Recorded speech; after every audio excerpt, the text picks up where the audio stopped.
Okay, well, good afternoon everybody. Thank you for selecting to come and listen to us in this pod.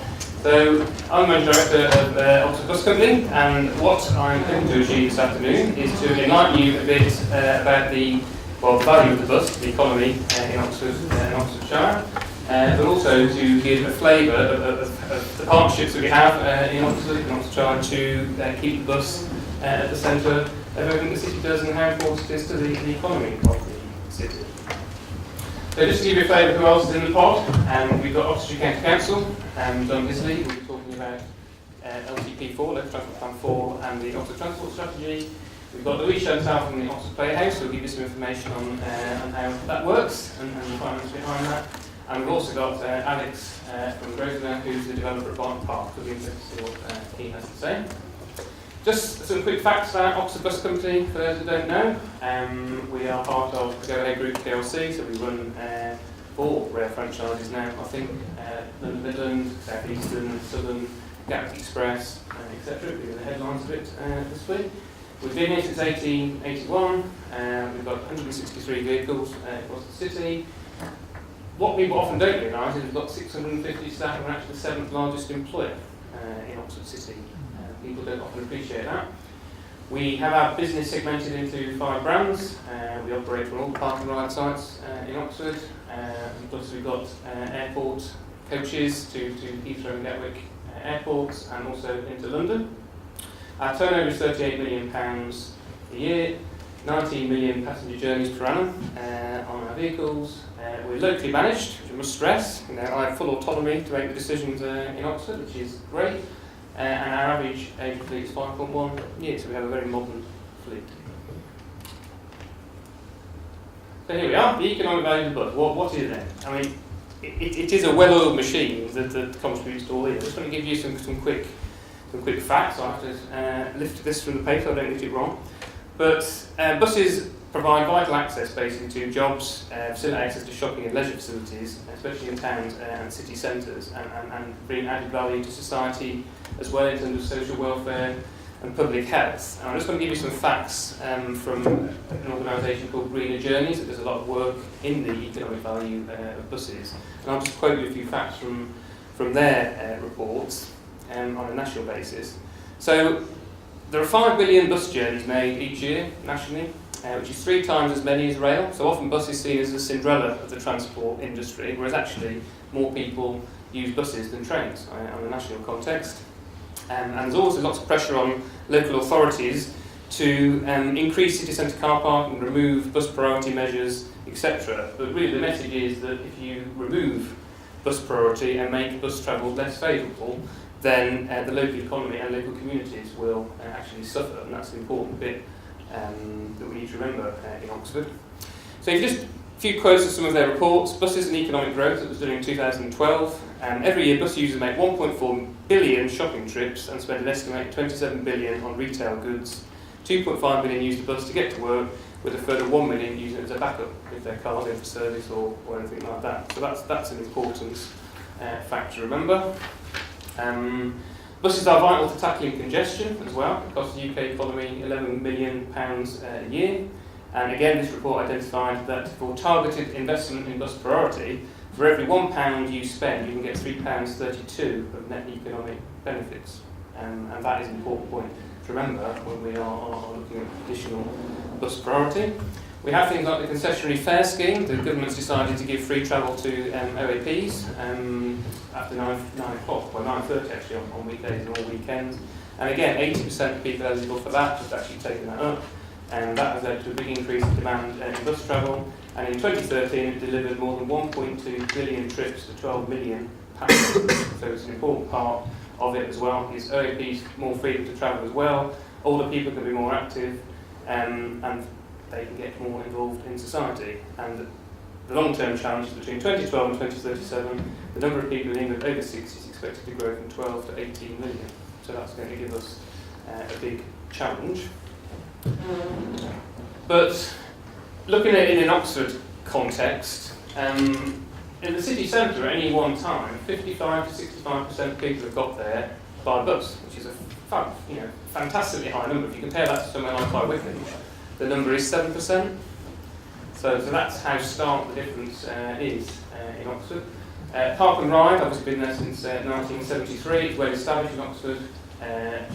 5,000 parking spaces. Just imagine what Oxford City would be like if those parking spaces weren't there. And this is the spread of the spaces across the city. And we have £250,000 key cards in circulation. The key card is our smart card. It's been well established in Oxford. It's been around for 10 years, which is well ahead of many other cities. In fact, in some cities it doesn't exist yet, but we've been in the game for 10 years. And in a city with a population of 160,000, you can see actually the number of visitors has them as well, and it's quite well established. So just to summarise what I was saying earlier on, the significant relationship between access by bus and employment. Basically, it is vital. Just a few more statistics here, just to give you a bit of flesh on the bones.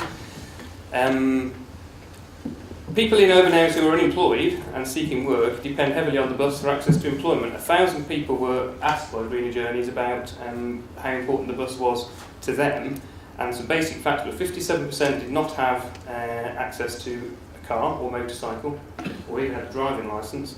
77% had no regular access to a car, van or motorbike, and that rose to 87% for 18 to 24-year-olds.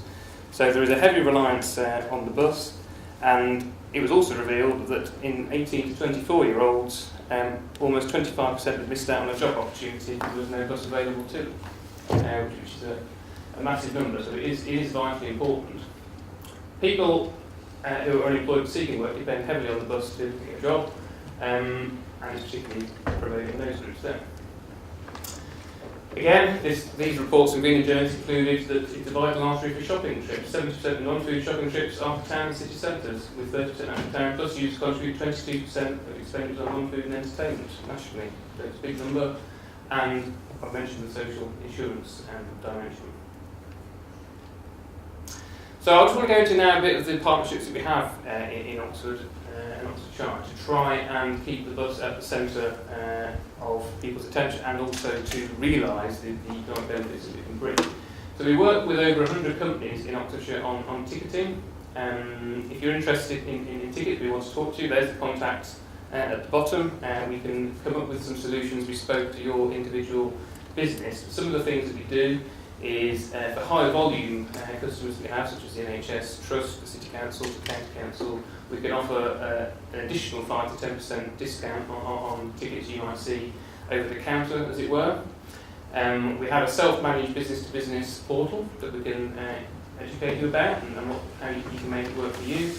We offer PIN-protected discounts. This is where if you choose as an organisation to offer a discount to your staff, people can go in and serve themselves, put a discount code in and realise the benefit. You then get invoiced for it afterwards, and we can assist you with travel planning. We also work in partnership with the City Council. We have the tightest low emission zone in the country, Euro 5. That's come in since the beginning of this year. So we work very hard on complying with that. We do comply with that. Bus stop planning. We need to have meetings about where they're going to be to make buses accessible to everybody. I'm a member of the town team, which promotes prosperity in OX1, so that's working with retailers jointly about how can we work together to make the city more prosperous, especially at times like now when the retail offering is significantly depressed. So we're just working on a few projects now to link on to things like Alice's Day in July, County Road Carnival. How can we lever those opportunities to work together to bring more people into Oxford? We're having talk with the town sessions now once a month in the centre of Oxford. Anyone who's got an interest or is a retailer in OX1 is welcome to come to those. We've had 2 of those that have been very successful. We've done the Super Connected Oxford project, so all of our buses across Oxford have free 4G Wi-Fi, so that's very popular. We are also support major events. We've got the Common People Festival coming at the end of May, and we're an active partner in trying to make that work.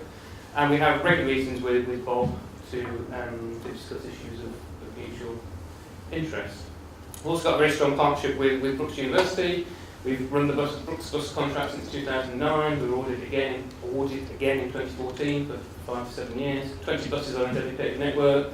We do bespoke ticketing for them, and we basically have a lot of social interaction with the students. We have lots of links with business groups and regional bodies. I sit on the Chamber of Commerce Council, and to again highlight the importance of buses. sit on the Local Enterprise Partnership Transport Group with Nigel, and that's very effective at raising the profile of buses. I'm an active member of the England's Economic Heartland Transport Forum, which again is looking at whether the creation of a sub-regional transport body with the devolution agenda is something that we can get off the ground. So the Highways England Oxford to Cambridge Stakeholder Group, and also this event here. So we try to keep them in businesses. We also with charities and the third sector, so we have relations with theatres, Creation Theatre, Oxford Playhouse. We sponsor Oxford Charity Volunteer Awards. We are doing some work with Restore Oxford, which is a mental health charity. We signed up to the Sober House Club 40, which is a commitment over 4 years to raise £10,000.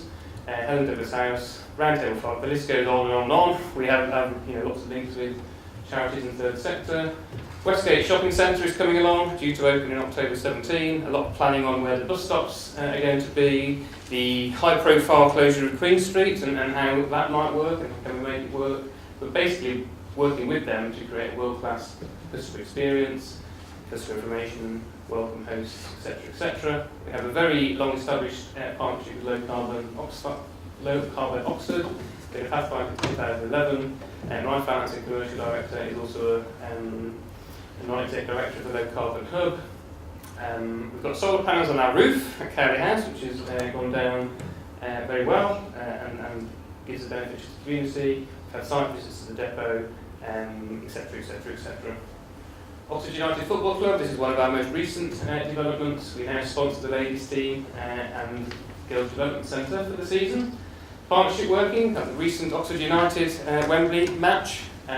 We donated £1 for each ticket to the Oxford United Community Trust. That was a very popular initiative. Got summer events for staff coming up linked to Oxford United and better engagement with staff on football. So that's an important new one. We also work with a number of community groups. There's the list there. Experience Oxfordshire, very important partner. We're a founder ambassador member. Again, helping to create the world-class welcome that we need, bringing people in from London and the airports, and transport is important for visitors. One thing you might not often realise is the police. We have a number of, all our buses are fitted with CCTV. If anything happens, like a murder on the Ivy Road, for example, they come straight to us and ask for the CCTV to see if we can help them apprehend culprits, etc. And we have a safe haven project for summer school students in the summer. So that gives you a flavour for how Oxford Bus is so ingrained in the city and everything that it does. So thanks for listening. I'll now hand over to Alex to tell you about what his company is doing.